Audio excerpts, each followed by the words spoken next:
Hello അസ്സലാമു അലൈക്കും. എല്ലാവർക്കും പുതിയൊരു വീഡിയോയിലേക്ക് സ്വാഗതം.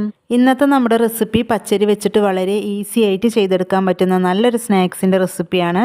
പിന്നെ അതുപോലെ തന്നെ നല്ല ഹെൽത്തിയാണ്. ഇത് ആവിയിൽ വേവിച്ചെടുത്തതാണ്. ഇതിൽ നമ്മൾ തേങ്ങയും അതുപോലെ തന്നെ നേന്ത്രപ്പഴമൊക്കെയാണ് ചേർത്തിട്ടുള്ളത്. അതുകൊണ്ട് തന്നെ നല്ല ഹെൽത്തിയാണ് കേട്ടോ. വലിയവർക്കും കുട്ടികൾക്കും ഒരുപോലെ ഇഷ്ടപ്പെടുന്ന ഒരു അടിപൊളി പലഹാരമാണ്. പച്ചരി കൊണ്ട് വളരെ സിമ്പിളായിട്ട് ചെയ്തെടുക്കാൻ പറ്റുന്ന ഈ ഒരു സ്നാക്സ് എങ്ങനെ തയ്യാറാക്കാൻ നോക്കാം. അതിന് മുന്നേ നമ്മുടെ ചാനൽ ആദ്യമായിട്ടാണ് കാണുന്നു വെച്ചെങ്കിൽ നിങ്ങളൊന്ന് സബ്സ്ക്രൈബ് ചെയ്യണം.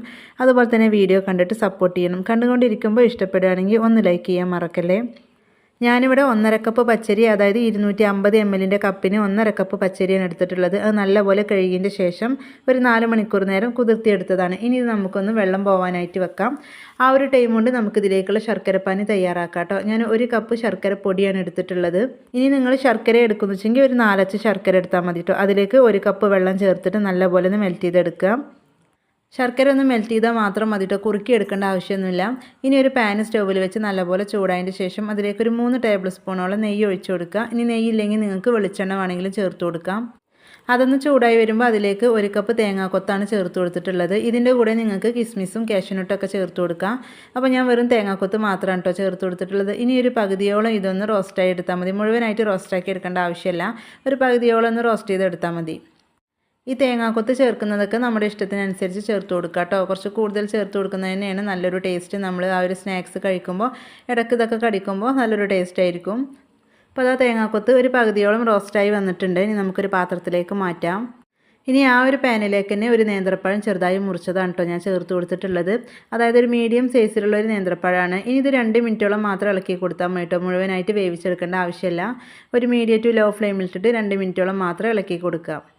ഇനി നേന്ത്രപ്പഴം ചേർത്തില്ലെങ്കിലും കുഴപ്പമൊന്നുമില്ല. നേന്ത്രപ്പഴം ചേർത്ത് കൊടുക്കുമ്പോൾ ഒന്നും കൂടി ഹെൽത്തി ആകും. പിന്നെ അതുപോലെ തന്നെ ഒന്നും കൂടി ഒരു ടേസ്റ്റും കിട്ടും. അപ്പോൾ നമ്മൾ നേരത്തെ 3 ടേബിൾ സ്പൂൺ നെയ്യാണല്ലോ ഒഴിച്ചു കൊടുത്തത് തേങ്ങാക്കൊത്ത് വറുത്തെടുക്കാൻ. അപ്പോൾ അതുകൊണ്ട് തന്നെ ഈ ഒരു പഴം കൂടി വഴറ്റിയെടുക്കേണ്ട നെയ്യ് അതിലുണ്ട്. ഇനി നിങ്ങൾ ചേർത്തത് കുറവാണെങ്കിൽ ഈ ഒരു സമയത്ത് കുറച്ചും കൂടി ഒന്ന് ചേർത്ത് കൊടുക്കുക കേട്ടോ. നല്ലപോലെ നെയ്യിലൊന്ന് വഴറ്റിയെടുക്കണം 2 മിനിറ്റോളം തന്നെ. പഴം ഇവിടെ റെഡി ആയിട്ടുണ്ട്. ഇനി നമുക്ക് ഫ്ലെയിം ഓഫ് ചെയ്ത് മാറ്റി വെക്കാം.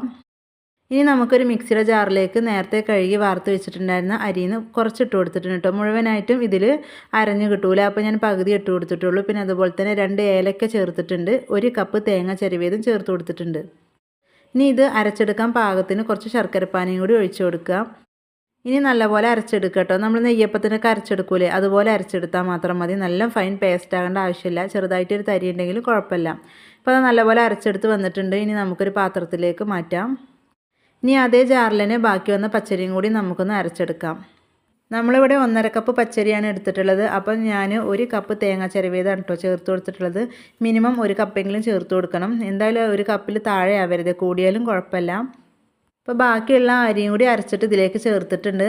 അപ്പോൾ നിങ്ങൾക്ക് കാണുമ്പോൾ മനസ്സിലാവും ഇതിൻ്റെ ആ ഒരു മാവിൻ്റെ ആ ഒരു പരുവം എങ്ങനെയാണ് വേണ്ടതെന്നുള്ളത്. കണ്ടോ, ദോശമാവിൻ്റെയൊക്കെ പോലെ തന്നെയാണ് കേട്ടോ അത് കിട്ടിയിട്ടുള്ളത്. പിന്നെ ഞാനിതിലേക്ക് ശർക്കരപ്പാനി ചേർത്തിട്ടുള്ളത് നല്ല ചൂടോട് കൂടിയിട്ടൊന്നുമല്ല കേട്ടോ. അത്യാവശ്യം ചൂട് പോയിട്ട് തന്നെയാണ് ഞാൻ ചേർത്തിട്ടുള്ളത്. അപ്പോൾ ചിലർക്ക് സംശയം ഉണ്ടാവും ചൂടോട് കൂടിയിട്ടാണ് ഇതിലേക്ക് ഒഴിച്ചിക്കണമെന്നുള്ളത്. അപ്പോൾ അതൊന്നുമല്ല, സാധാരണ രീതിയിൽ നമ്മൾ തണുത്തതിൻ്റെ ശേഷം തന്നെയാണ് ഒഴിച്ചിട്ടുള്ളത്. ഇനി ഇതിലേക്ക് ഞാൻ നേരത്തെ വറുത്ത് വെച്ചിട്ടുണ്ടെങ്കിൽ തേങ്ങാക്കൊത്തും നേന്ത്രപ്പഴം കൂടി ഇട്ട് കൊടുക്കുന്നുണ്ട്. ഇനി ഇതെല്ലാം കൂടി നല്ലപോലെ ഒന്ന് മിക്സ് ആക്കി എടുക്കട്ടോ. അപ്പോൾ ജീരകത്തിൻ്റെ ഫ്ലേവറൊക്കെ ഇഷ്ടമാണെങ്കിൽ ആ ചെറിയ ജീരകത്തിൻ്റെ പൊടിയൊക്കെ ചേർത്ത് കൊടുക്കാം കേട്ടോ. അല്ലെങ്കിൽ നിങ്ങൾക്ക് അരക്കുമ്പോൾ ഒരു 1/4 ടീസ്പൂണൊക്കെ ചേർത്ത് കൊടുക്കാം. ഈ ഒരു മാവ് നമ്മൾ റെസ്റ്റ് ചെയ്യാനൊന്നും വെക്കുന്നില്ല. അതുകൊണ്ട് തന്നെ ഇതിലേക്ക് നമ്മൾ ബേക്കിംഗ് സോഡ ചേർത്ത് കൊടുക്കണം. അപ്പോൾ അതെന്തായാലും ഒഴിവാക്കരുത്. നമ്മൾ ഇതിലേക്ക് മൈദയൊന്നും ചേർത്തിട്ടില്ല, വെറും പച്ചരിയാണ്. അപ്പോൾ അതുകൊണ്ട് തന്നെ ബേക്കിംഗ് സോഡ ചേർത്ത് കൊടുക്കണം. ഞാനൊരു 1/4 ടീസ്പൂണാണ് കേട്ടോ ചേർത്ത് കൊടുത്തിട്ടുള്ളത്. പിന്നെ മധുരം ബാലൻസ് ചെയ്യാൻ വേണ്ടി ഒരു 1/4 ടീസ്പൂണിൻ്റെ പകുതി ഉപ്പും കൂടി ചേർത്ത് കൊടുത്തിട്ടുണ്ട്. എന്നിട്ട് അതെല്ലാം കൂടി നല്ലപോലെ ഒന്ന് മിക്സ് ആക്കി എടുക്കാം. മിനിമം 1 മിനിറ്റോളം നമ്മളിതുപോലെ ഇളക്കി കൊടുക്കണം. എന്നാലുള്ള ആ ബേക്കിംഗ് സോഡയും ഉപ്പൊക്കെ എല്ലാ ഭാഗത്തേക്കും എത്തുക കേട്ടോ. ഇത് ഏകദേശം ഒരു കലത്തപ്പത്തിൻ്റെയൊക്കെ ഒരു ടേസ്റ്റാണ്. പക്ഷേ നമ്മൾ കലത്തപ്പം കുക്കറിൽ അല്ലെങ്കിൽ നമ്മൾ പാനിലൊക്കെയാണ് തയ്യാറാക്കൽ. ഇത് നമ്മൾ ഇഡ്ഡലി തട്ടിൽ ആവിയിലാണ് കേട്ടോ വേവിച്ചെടുക്കുന്നത്. അപ്പോൾ ആവിയിൽ വേവിച്ചെടുക്കുന്ന സ്നാക്സ് ആയതുകൊണ്ട് തന്നെ അതിൻ്റെ ഒരു ടേസ്റ്റ് വേറെ ആയിരിക്കും. അപ്പോൾ ആ ഒരു ബേക്കിംഗ് സോഡയും ഉപ്പൊക്കെ നല്ലപോലെ ഒന്ന് മിക്സാക്കി എടുത്തിട്ടുണ്ട്. ഇനി ഞാൻ ഇതിലാണ് കേട്ടോ ഒഴിച്ചു കൊടുക്കുന്നത്. അപ്പോൾ ഇതുപോലത്തെ കേക്ക് ടിൻ ഇല്ലെങ്കിൽ സ്റ്റീലിൻ്റെ പാത്രം എടുത്താലും കുഴപ്പമില്ല. ഈ ഒരു പാത്രത്തിൽ നെയ്യ് നല്ലപോലെ ഒന്ന് സ്പ്രെഡ് ചെയ്ത് കൊടുക്കുക. എന്നിട്ട് വേണം ഇത് ഒഴിച്ചു കൊടുക്കാൻ. ഇത് 8 ഇഞ്ചിൻ്റെ ആ ഒരു പാത്രം ആയതുകൊണ്ട് തന്നെ ഇതിലേക്ക് ഞാൻ മുഴുവൻ മാവ് ഒഴിച്ചു കൊടുക്കുന്നുണ്ട് കേട്ടോ. നമ്മൾ 1.5 കപ്പ് പച്ചരി അരച്ച മുഴുവൻ മാവ് ഇതിലേക്ക് ഒഴിച്ചു കൊടുക്കുന്നുണ്ട്. ഇനി ഇതിൻ്റെ ചെറിയ പാത്രം നിങ്ങൾ എടുക്കുന്നു വെച്ചെങ്കിൽ നിങ്ങൾക്ക് 2 പ്രാവശ്യമായിട്ട് തയ്യാറാക്കി എടുക്കാം കേട്ടോ. ഈ ഒരു മാവ് മുഴുവനായിട്ട് ഒഴിച്ചു കൊടുത്തോണ്ട് തന്നെ ഇത് അത്യാവശ്യം കട്ടിയിലായിരിക്കും കേട്ടോ നമുക്ക് കിട്ടുക, കേക്കിൻ്റെയൊക്കെ പോലെ ആയിരിക്കും. അപ്പോൾ നമ്മൾ ഇഡ്ഡലിയൊക്കെ ഉണ്ടാക്കുന്ന ആ പാത്രത്തിലാണ് കേട്ടോ ഞാൻ വേവിച്ചെടുക്കുന്നത്. അപ്പോൾ വെള്ളമൊക്കെ തിളക്കാനായിട്ട് വെച്ചിട്ടുണ്ടായിരുന്നു. അപ്പോൾ വെള്ളം നല്ലപോലെ തിളച്ച് ആവി വരുമ്പോൾ നമുക്കിത് വെച്ച് കൊടുക്കാം. ഇത് നമ്മൾ മുഴുവൻ ബാറ്റർ ഒഴിച്ചു കൊടുത്തോണ്ട് തന്നെ 20 മിനിറ്റ് നേരം വേണം കേട്ടോ കുക്ക് ചെയ്യാൻ. ആദ്യത്തെ 10 മിനിറ്റ് നേരം ഹൈ ഫ്ലെയിമിലിടുക, പിന്നെ 10 മിനിറ്റ് നേരം മീഡിയം ടു ലോ ഫ്ലെയിമിലിട്ടിട്ട് വേവിച്ചെടുക്കുക. അതായത് ഇവിടെ 20 മിനിറ്റ് ആയപ്പോൾ ഞാനൊന്ന് തുറന്ന് നോക്കിയിട്ടുണ്ട്. അപ്പോൾ നമുക്ക് കാണുമ്പോൾ കുക്കായ പോലെ ഉണ്ടാവും, പക്ഷേ നമുക്കൊന്ന് കുത്തി നോക്കാം കേട്ടോ. ഇതുപോലെ കത്തി വെച്ചിട്ടൊന്ന് ജസ്റ്റ് ഒന്ന് കുത്തി നോക്കിയാൽ മതി കേട്ടോ. അപ്പോൾ 2-3 ഭാഗത്ത് ഇങ്ങനെ കുത്തി നോക്കുക, സെൻറ്ററിലും സൈഡിലൊക്കെ കുത്തി നോക്കാം. അപ്പോൾ ഇത് നല്ലപോലെ കുക്കായി വന്നിട്ടുണ്ട്. ഇനി നമുക്കിതൊന്ന് മാറ്റാം. അപ്പോൾ ഇത് നമ്മൾ നല്ലപോലെ ചൂട് പോയതിൻ്റെ ശേഷം മാത്രമേ ഉള്ളൂ ഈ ഒരു പാത്രത്തിൽ നിന്ന് മാറ്റാൻ കിട്ടുള്ളൂ. നമ്മൾ ചെറിയ ചൂടിലൊന്നും ഇത് മാറ്റാൻ ശ്രമിക്കരുത് കേട്ടോ, പൊട്ടിപ്പോവും. അപ്പോൾ ഇത് ചൂട് പോയിട്ടുണ്ടെങ്കിൽ നമുക്ക് പെട്ടെന്ന് കിട്ടും കേട്ടോ. ഇതിൽ നമ്മൾ നെയ്യൊക്കെ സ്പ്രെഡ് ചെയ്തുകൊണ്ട് തന്നെ പെട്ടെന്ന് കിട്ടും. അപ്പോൾ ഇത് ഞാനൊരു 30 മിനിറ്റോളം പുറത്ത് വെച്ചിട്ടോ. അപ്പോഴേക്കും നല്ലപോലെ തണുത്ത് കിട്ടിയിട്ടുണ്ടായിരുന്നു. ഇനി ഇതിൻ്റെ സൈഡൊക്കെ ഇതുപോലെ കത്തി വെച്ചിട്ട് ഇങ്ങനെ വിടിപ്പിച്ചെടുക്കാം. ഇതിൻ്റെ എല്ലാ ഭാഗവും ഒന്ന് വിടിപ്പിച്ചെടുത്തിട്ടുണ്ട് കേട്ടോ. ഇനി നമുക്കൊരു പാത്രത്തിലേക്ക് മാറ്റാം.